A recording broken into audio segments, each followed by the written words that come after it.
শুভ সকাল আমার প্রিয় বন্ধুরা, তোমরা কেমন আছো? আশা করছি তোমরা সবাই খুব খুব ভালো আছো ও সুস্থ আছো। তোমাদের আশীর্বাদে আমিও খুব ভালো আছি, সুস্থ আছি। তা আজকে হচ্ছে শনিবার, আর এখন কিন্তু বাজে সকাল 7টার মতন। কিন্তু সকাল 7টা হলে কি হবে, সকালবেলায় ঘুম থেকে ওঠার আগেই না বাড়িতে রোদ চলে আসে, রোদ যেন ঝলমল করে। আর এই প্রচণ্ড রোদ, যেরকম রোদ সেই রকম গরম কিন্তু পড়ছে, তাই না? আর এই ভাদ্র মাসেও এত রোদ এত গরম, সেটা বলে বোঝানোর মতো না। তা যাই হোক, দেখো আমি ঘরটা ঝাড় দিয়ে নিলাম, ঝাড় দিয়ে নিয়ে এখন চলে এসেছে কিন্তু এই সিঁড়িটা দেখতে পাচ্ছ, এই সিঁড়িটা ধুয়ে দিতে। আসলে এই সিঁড়িটা না ঝাড় দেওয়া যায় না, যেহেতু শুধু ইট গাঁথা রয়েছে, তার উপরে কোনো প্লাস্টার করা নেই। সেই জন্যে আমি কিন্তু প্রত্যেক দিন এইভাবে জল দিয়েই ধুয়ে দিই। আর এই যে জল দিচ্ছি তো, আর প্রচণ্ড রোদ তো, এইখানে যেন দাঁড়ানো যাচ্ছে না। আর এই যে বাইরে দুষ্টু জুতোটা ছিল, জুতোটাও যেন আগুনের মতো গরম হয়ে গেছে, এত রোদ, মানে সকালবেলার রোদ তো সেই প্রচণ্ড রোদের তেজ। তা যাই হোক, তা দেখো আমি কিন্তু সিঁড়িটা ধুয়ে দিলাম, দিয়ে এখন এইদিকে যেহেতু এখনই আমার আর কোনো কাজকর্ম নেই, সেই জন্যে আমি কি এই গেটটা বন্ধ করে দেবো, বন্ধ করে তালা মেরে দিচ্ছি। দেখো আসলে আমি তো এখন রান্নাঘরেই থাকবো, কারণ এই দিক দিয়ে গেটটা খুললেও কিন্তু আমি ঠিক বুঝতে পারবো না, সেই জন্যে বন্ধ করে দিয়ে দেখো চলে গেছিলাম কিন্তু চা করতে।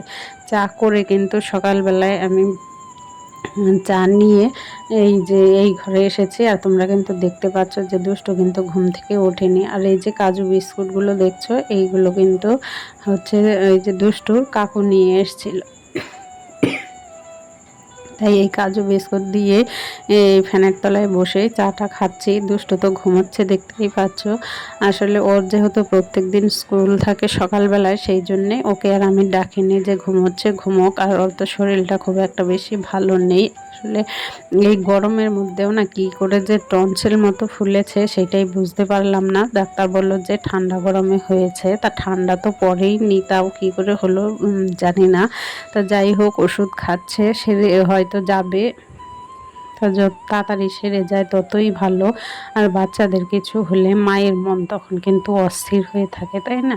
তা যাই হোক, দেখো এখন আমি চা খেয়ে কিন্তু এই যে আমার মর্নিং ক্লিনিং ডাস্টিংটা রয়েছে সেইটাই করতে শুরু করে দিয়েছি। আর কি জানো তো বন্ধুরা, যে চাটা করতে বসিয়ে দিয়ে একটা অন্য কাজ করছিলাম, মানে ততক্ষণে না চাটা চাটুকু শুকিয়ে গেছিলো, শুকিয়ে না একটু হয়ে গেছিলো, মানে একটু এক কাপের থেকেও একটু কম হয়ে গেছিলো। তা যাই হোক, চাটুকু কিন্তু কমে গেলেও চায়ের স্বাদটা কিন্তু অসাধারণ হয়েছিল।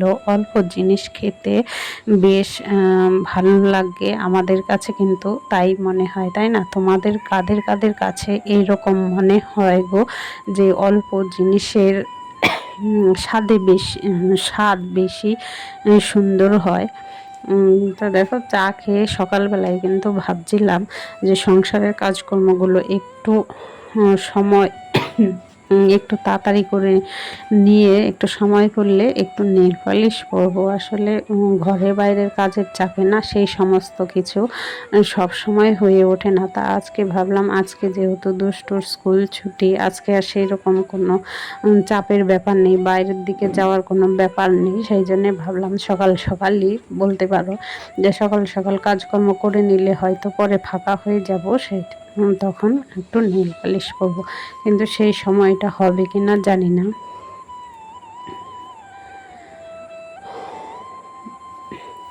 আসলে জানো তো আমরাও না মোবাইলের এতটাই নেশাগ্রস্ত হয়ে গেছি, মোবাইল ছাড়া কিন্তু আমরা কিছুই বুঝি না। আমার আরও একটা কিন্তু ফোন ছিল, সেই ফোনটা নষ্ট হয়ে যাওয়াতে আমার মেয়ে মানে দুষ্টু আমার ফোনটা নিয়ে কার্টুন দেখছিল। আর সেই সময় আমার এতটাই বোরিং লাগছিল, তখন চট করে ভাবলাম যে আজকে যেহেতু শনিবার আর কালকে যেহেতু রবিবার হচ্ছে, কালকে বাজারে প্রচণ্ড চাপ থাকবে, তার থেকে এক কাজ করি যে আজকেই যেহেতু একটু চাপ কম আছে তাহলে আজকেই চলে যাব বাজারে, বাজার করে কারণ ধরো আলু পেঁয়াজ লঙ্কা যা সমস্ত সবজি টবজি লাগে সেইগুলো কিনে এনে রেখে দেবো, তাহলে কালকে হচ্ছে যেহেতু রবিবার সেই চিকেন বলো মাছ বলো যেটাই আনি সেইটা তখন শুধু সেইটা নিয়ে আসলেই হবে। আর এতটা রোদ দিচ্ছে তো একদিনের জন্য সমস্ত কাজ জমিয়ে রাখলে না একটু সমস্যাই হয়ে বলতে পারো।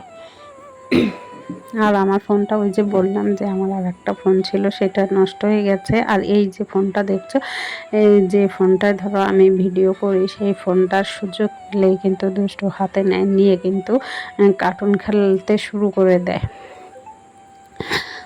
যখন কার্টুন খেলে আর আমি ধরো ভিডিও করি না তখন কিন্তু আমার বলতে পারো খারাপই লাগে, মানে হ্যাঁ এইটা একটা প্রত্যেক দিনের মতো ধরো দৈনন্দিন জীবনের একটি অভ্যাস হয়ে পড়েছে যে ভিডিও করা ভিডিও দিতে হবে, এই হচ্ছে ব্যাপার। তবে যাই হোক গল্প করতে করতে কিন্তু দেখো আমার হচ্ছে বিছানা তোলাও হয়ে গেছে, আর ওই আমি কিন্তু খাটটা ভালো করে এই যে দেখো মুছে নিচ্ছি। আর এই যে সোনাই বসে আছে দেখতে পাচ্ছ, তো সোনাই কিন্তু হচ্ছে টিউশন পড়তে গেছিল, এসে যেহেতু প্রচণ্ড গরম তাই ও বসে আছে ফ্যানের নিচে। আর আমি কিন্তু এই যে আমার খাটটা শখের বলো সাধের বলো আর যাই বলো না কেন খাটটা কিন্তু একদম মুছে পরিষ্কার করে নিচ্ছি।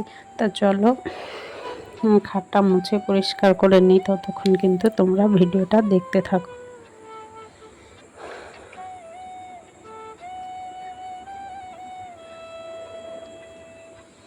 দেখো আমি কিন্তু সুন্দর করে গুছিয়ে আমার খাট বিছানা গুছিয়ে নিয়েছি, আর কি খাটের না বিছানার চাদরটাও দুদিন ধরে চেঞ্জ করেছি, দুদিন হলো সেই চাদরটাও কাচবো, সেই সময়টা ঠিক হচ্ছে না। তা ভাবলাম রবিবার কালকে যেহেতু মানে আগামীকাল যেহেতু রবিবার ওদের ধরো স্কুল ড্রেস কাচতে হবে, সেই সঙ্গে কালকেই বিছানার চাদরটাও কেচে নেব।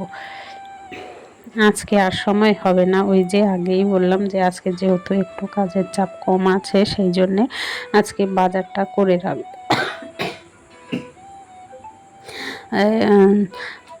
তবে যাই হোক আর সময় নেই জানো তো। আর আমার ভিডিও কেমন লাগলো তোমাদের আমাকে কমেন্ট করে জানাতে ভুলো না। ও হ্যাঁ, এই পর্যায়ে একটা কথা বলি, এখনো পর্যন্ত যে সমস্ত বন্ধুরা ভিডিওটি দেখছো অথচ একটা লাইক দিতে ভুলে গেছো, প্লিজ একটা লাইক করে দিও। তোমাদের মিষ্টি একটা কমেন্ট আমাকে কিন্তু আরও নতুন নতুন বন্ধুদের কাছে পৌঁছতে সাহায্য করবে জানো তো। তা সাহায্য করে যাই হোক অনেকটা সময় অতিবাহিত হয়েছে, রান্নাবান্নাও কিন্তু সকালবেলা হয়ে গেছিলো, হয়ে খেয়ে দিয়ে কিন্তু বাজারে গেছিলাম, আর এই যে দুপুরবেলারও কিন্তু রান্না বান্না হয়ে গেছে। আর তোমাদের সাথে সেই রান্নাটা কিন্তু আর শেয়ার করতে পারিনি। মায়েদের এই চঞ্চল অস্থির বাচ্চা কাচ্চা নিয়ে ক্যামেরা বন্দি করা সব কিছু সম্ভব নয় জানো তো। কাজের মাঝে মাঝে যতটুকু পারি ততটুকুই কিন্তু তোমাদের সামনে তুলে ধরার চেষ্টা করি। আমাদের কাজকর্মগুলো যেখানে সেখানে দেখা যায় কি দৈনন্দিন কাজকর্মের অনেক অংশই কিন্তু বাদ চলে যায়। তবে কি বলতো, আমাদের মতো প্রত্যেক গৃহিণীদেরই কিন্তু সংসার আছে, আমরা প্রত্যেকেই জানি আমাদের সংসারের কাজগুলো কিন্তু গোনা যায় না, তাই না?